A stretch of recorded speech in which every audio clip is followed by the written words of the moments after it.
Hello again, everyone. Today we're going to take a look at Chapter 14 of Tao Te Ching. I'm going to read 3 different translations so we can get a feel for the language before we go into some interpretation. If anybody cares to know, the chapter has been called The Manifestation of the Mystery, Praising the Mysterious, or In Praise of the Profound. Our first version goes like this. We look at it, and we do not see it, and we name it the equable. We listen to it, and we do not hear it, and we name it the inaudible. We try to grasp it, and do not get hold of it, and we name it the subtle. With these 3 qualities, it cannot be made the subject of description, and hence we blend them together and obtain the one. Its upper part is not bright, and its lower part is not obscure. Ceaseless in its action, it yet cannot be named, and then it again returns and becomes nothing. This is called the form of the formless, and the semblance of the invisible. This is called the fleeting and indeterminable way. We meet it and do not see its front. We follow it and do not see its back. When we can lay hold of the Tao of old to direct the things of the present day, and are able to know it as it was of old in the beginning, this is called the Unwinding Clue of Dao. Our second translation goes like this. We look at reason and do not see it. Its name is colorless. We listen to reason and do not hear it. Its name is soundless. We grope for reason and do not grasp it. Its name is bodiless. These 3 things cannot further be analyzed.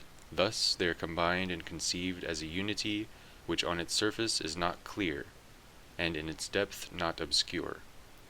Forever and aye, reason remains unnameable, and again it returns home to non-existence. This is called the form of the formless, the image of the imageless.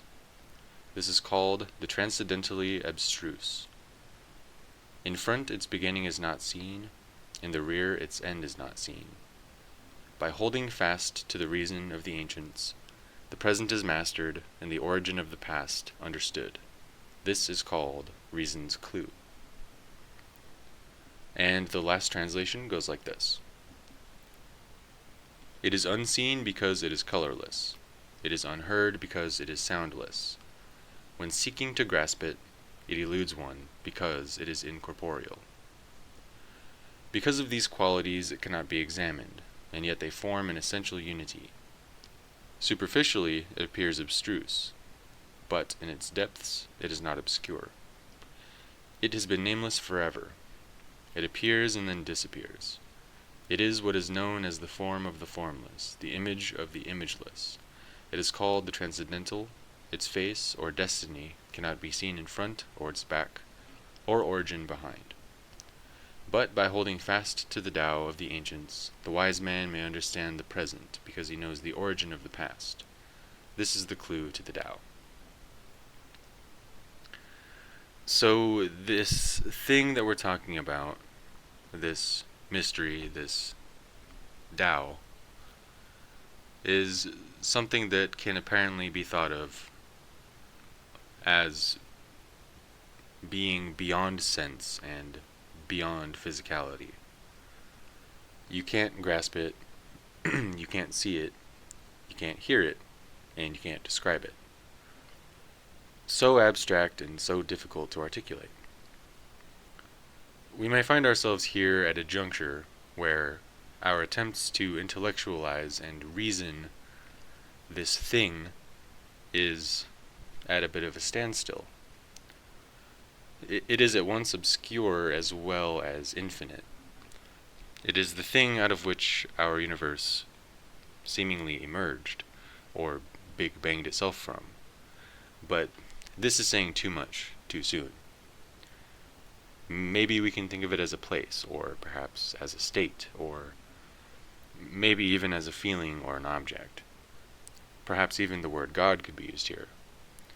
Since we make attempts to bring some sense into this idea and find ourselves unable to accomplish this task, we call it the One.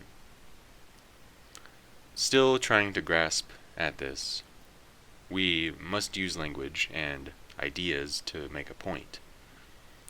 We see our present situation as a human body, the product of an inconceivable evolutionary process that spans back to the beginning of the universe.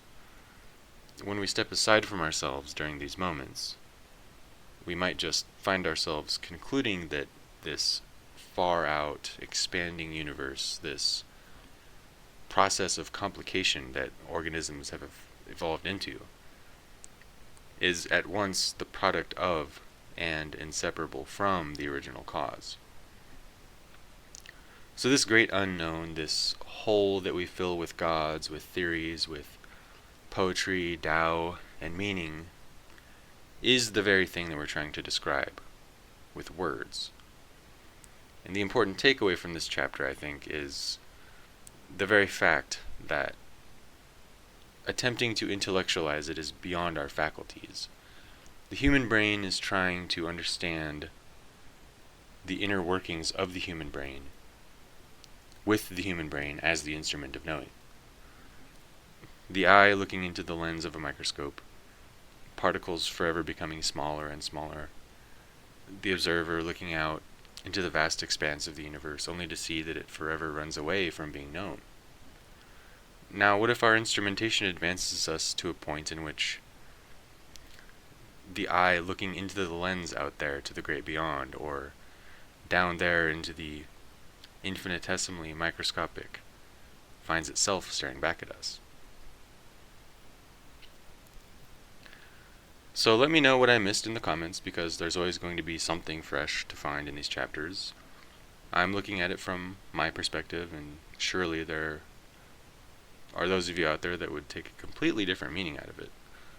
So see you next time.